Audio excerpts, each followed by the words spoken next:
Hello everyone, कैसे हैं सभी लोग। आई होप सब लोग बहुत अच्छे से होंगे। तो ये देखिए, जैसा कि हमने बताया था कि हम लोग वेन्यू पे पहुंच गए थे और उसके बाद शाम मतलब 3 साढ़े 3 बजे हम लोग पहुंच गए थे।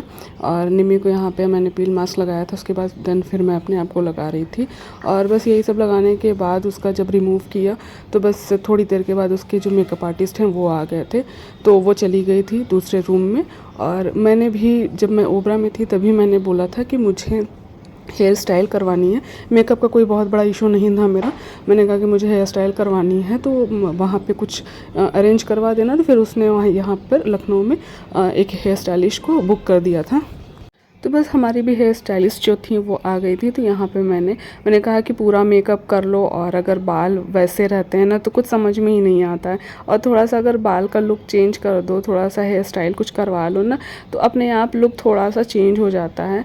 तो बस यहाँ पे जो है मैं लहंगा पहन रही हूँ, और यहाँ पे और इसके बाद नाइटी पहन लिया था मैंने। और नाइटी पहन करके, क्योंकि सूट का गला फिर छोटा हो जा रहा था तो सूट निकालने में प्रॉब्लम होती, तो मैंने कहा चलो नाइटी पहन के हेयर स्टाइल करवा लेते हैं। अब हेयर स्टाइल करवा के मेकअप करके फिर मैं मिलती हूँ आप लोगों से अपने फाइनल लुक पे।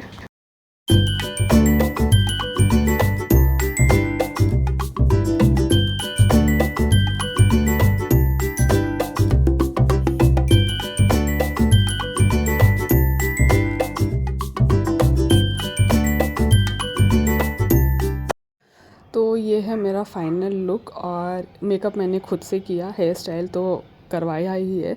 और फर्स्ट टाइम मैंने ऐसा कुछ ट्राई किया है। मतलब अभी तक मैंने पार्लर में भी मेकअप नहीं करवाया है, तो मेकअप तो मेरा खुद से है। और बाल भी जो है मैंने फ़र्स्ट टाइम पार्लर में ऐसा कुछ या हेयर स्टाइलिस्ट से मैंने बनवाया है। तो अच्छा लगा, चलो मुझे भी मतलब एक सेटिस्फेक्शन था। मैंने बता दिया था कि मुझे किस टाइप का लुक चाहिए, और मैंने उनको पहले से हेयर स्टाइल अपनी बैक साइड से दिखा दी था, आगे उन्होंने अपने मन से किया था। हाँ, मैंने कह दिया था कि मतलब मेरे साइड हेयर में रहेंगे। तो बस यहाँ पे भी गेस्ट जो हैं आना शुरू हो गए हैं। तो अब ये हुआ कि लड़के वाले भी आ रहे हैं, तो उनके वेलकम के लिए पहले चला जो, क्योंकि ना थोड़ा बहुत अभी बाबू को भी रेडी करना था और थोड़ा बहुत रह गया था काम। तो युवा के पहले चलते हैं, उनका वेलकम कर लेते हैं, उनको मतलब बैठा लेते हैं। उसके बाद जो अपना काम रह जाएगा ना वो आकर के करेंगे। और प्रिया भी गई है पार्लर तैयार होने के लिए, तो वो अभी तक आई नहीं है। और बाबू भी यहाँ पे परेशान हो रहा था थोड़ा। बच्चे वैसे भी इधर उधर में ना थोड़ा सा परेशान होने ही लगते हैं।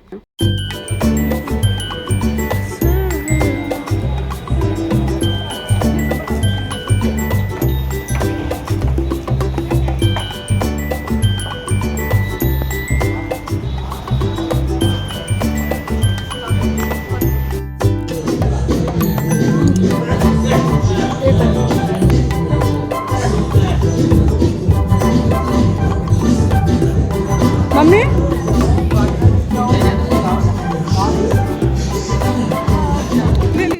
तो बस हम लोग नीचे आए तो निमिक के ससुराल से सब लोग आ गए थे। तो कुछ गेस्ट जो है उनका भी एक रूम यहाँ पे बुक हुआ था, तो उनको कुछ लोगों को ऊपर रूम में ले गए थे सब लोग कि जो फ्रेश होना है तो वो लोग हो लेंगे।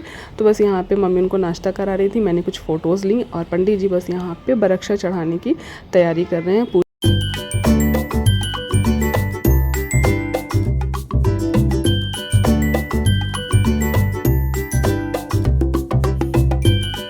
तो फाइनली इंतज़ार की घड़ियां जो हैं वो ख़त्म हो गई। इतने टाइम से इतना भाग दौड़ मचा हुआ था, ओबरा से लेके लखनऊ तक सब कुछ इतना इसी दिन के लिए सारी तैयारियां हो रही थी। तो फाइनली आज वो दिन मतलब आ गया, कंप्लीट हो गया। तो अब फंक्शंस जो है रिचुअल्स स्टार्ट हो गए हैं यहाँ पर रक्षा के। मतलब हमारे घर के उधर उनकी मम्मी और बुआ जो है वो है, और पंडित जी बस अपनी रस्में करवा रहे हैं।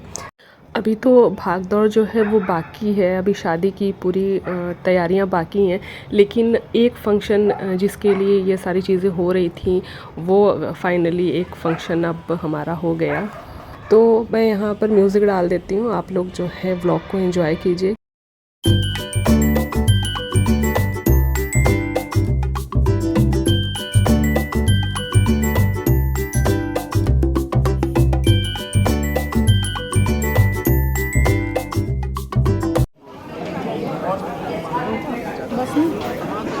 हाँ, पंडित जी बोलेंगे सब। तो बस फाइनली यहाँ पे जो भैया को चढ़ाने वाले सामान थे और जो जैसे कि मैंने बताया था और जो लेन देन के सामान थे सारे इकट्ठे हो गए। तो पंडित जी ने कहा कि आप एक एक सामान पकड़ाओगे तो फिर उसमें टाइम भी ज़्यादा होगा। जो मेन लड़के को देने का जो चीज़ है ना, बस आप उसको ले आओ, उस पर मैं संकल्प करा देता हूँ और फिर अक्षर छिड़क देंगे तो वो मतलब हो जाता है कि हाँ सारी चीज़ें लड़के ने छू दी, मतलब उन्हीं से संकल्प करवा दिया जाएगा। तो फिर हम लोग भी कहे कि चलो बहुत, क्योंकि उधर भी सारे फ्रूट्स वगैरह रखे हुए थे सब। तो फिर भैया को जो मेन देने वाला सामान था, वैसे तो सारी चीज़ें उधर ही जानी है, लेकिन अब एक एक चीज़ पकड़ाना और उस पर अक्षर छिड़कना थोड़ा टाइम ज़्यादा हो जाता है ना। तो बस वहाँ पे उनको उनके जो कपड़े थे वो दे दिया गया। और यहाँ जो चांदी का पूरा सामान होता है, जो और भी चीज़ें जो देने लेने वाली चीज़ें होती हैं, मेन तो चांदी का सामान ही होता है, बरक्षा तो उसी को दे करके दिया जाता है। और यहाँ पे उनका कपड़ा जो था इस पे संकल्प करवा दिए थे और सारे अक्षत जो है सारे चीज़ों पे वो डलवा दिए थे। तो बस यहाँ पे ये सारी रस्में हुई। फिर अंकित ने भैया को यहाँ पे रिंग पहनाई।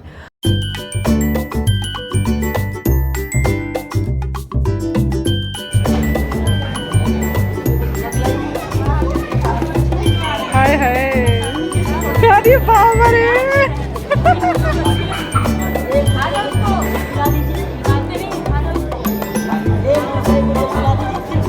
तो पता है मैंने ऐसे क्यों बोला, क्योंकि भैया ना मीठा बिल्कुल नहीं खाते हैं। मतलब अगर 100% में कहा जाए ना तो वो 1% मीठा खाते हैं बस, और 99% वो मीठा नहीं खाते हैं। तो जब मिठाई खिलाया ना वो, और बस इतना बड़ा सा वो पीस था, तो वही हम लोग कह रहे थे खा लीजिए, अब क्या करेंगे। तो अब लेकिन ये है ना कि मीठा बिल्कुल उनको पसंद नहीं है।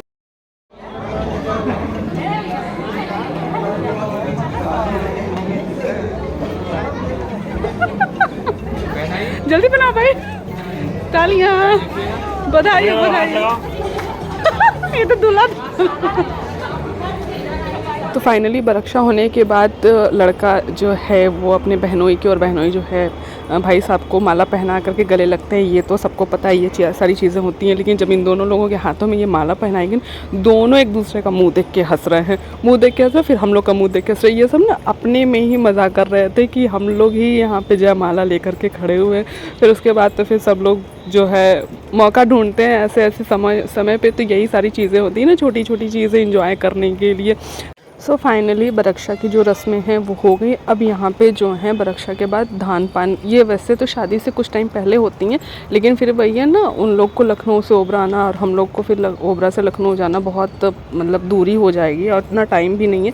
तो ये हुआ कि बरक्षा के बाद ये रस्में कर लेंगे। तो यहाँ धान पान की रस्म हो रही है, जिसमें दोनों तरफ के समधी, मतलब दोनों समधी जो होते हैं वो अपने अपने तरफ से धान और उसमें पान, सुपारी, हल्दी और ऐसे ही और कुछ पैसे उसमें डाल करके ले आते हैं। तो वो धान पान जो होते हैं ना, हमारे दोनों तरफ के धान पान को मिलाया जाता है और फिर उसे ना आधा आधा करके रख लिया जाता है। जब ये शादी के टाइम तेल हल्दी की रस्में होती हैं ना, उस टाइम पे ये खोली जाती हैं। सो फाइनली आ गई हमारी जो है दुल्हन। अब जो 2 रिचुअल्स तो हो गए हैं, बरक्षा के और धान पान के, बस अब गोद भराई की रस्में शुरू होंगी।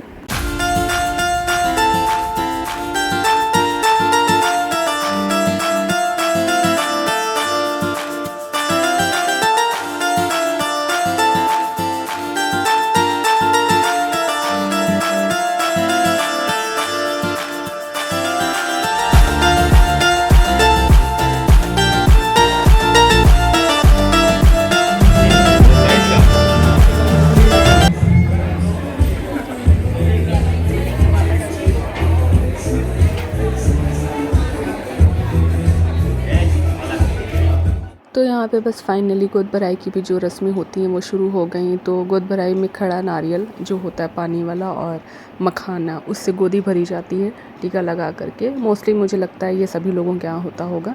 और उसके बाद जो है ऊपर से साड़ी या चुनरी, जो भी चीज़ें जो ससुराल से आई होती हैं वो चीज़ें दी जाती हैं। तो निम्मी के साइड जो होता है वो चुनरी जो होती है, जिसको बहुत से लोग पिछौड़ी भी बोलते हैं, वो डाला जाता है।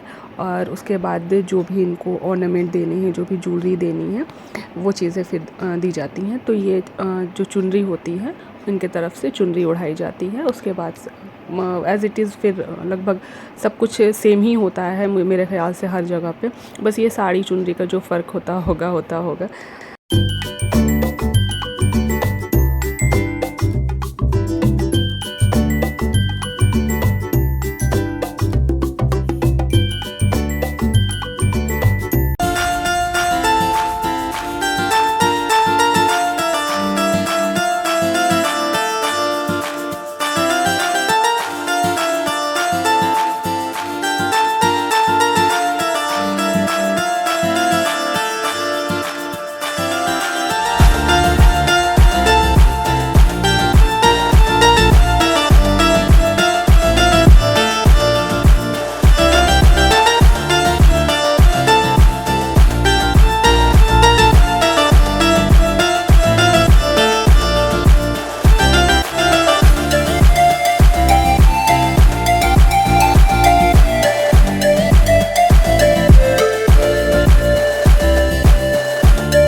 बस धीरे धीरे एक एक रिचुअल्स पूरी होती जा रही हैं। अब फाइनल इंगेजमेंट होने वाली है, तो इन लोगों का जो बरक्षा और गोद भराई थी वो अलग ड्रेस पे, यहाँ आप देख ही सकते हो आप। और फिर ये हुआ था कि मैंने चेंज कर लिया, भैया ने भी चेंज कर लिया, तो दोनों लोगों ने फिर ये हुआ कि इंगेजमेंट जो है वो अलग ड्रेस पे हो गया। और यहाँ का सेटअप भी जो है पूरा क्लीन कर दिया गया।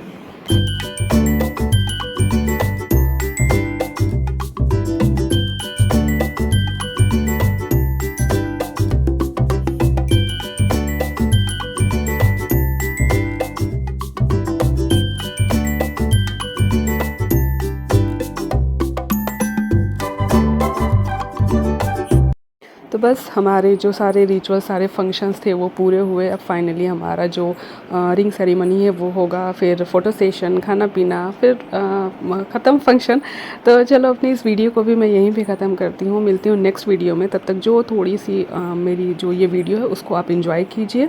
आई होप आप लोगों को वीडियो पसंद आई हो। अगर पसंद आए तो इसे लाइक और शेयर कीजिएगा, चैनल को सब्सक्राइब कीजिएगा। मिलते हैं नेक्स्ट वीडियो में, तब तक के लिए बाय बाय।